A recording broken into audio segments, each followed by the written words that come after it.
Today we're going to install a tow hitch on a 2018 RX 450H F Sport Edition. The Aftermarket does make some good stuff, but the quality of everything is just not the same. It really makes a difference. I'd much rather put factory parts, and I do it with my own personal car. Making sure I do everything step by step.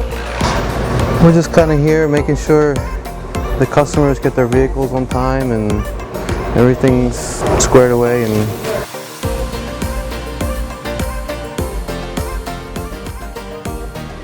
bring these cars in, that's a big part of having a state inspection too. You know, you have the safety of somebody's life and somebody's family in your hands, so you want to be meticulous and you want to take some care and pride in your work. You know, it means a lot to me anyway.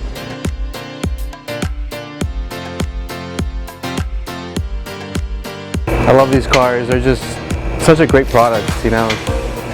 Everything about them, not much breaks. It's all maintenance stuff, you know, so these cars run forever.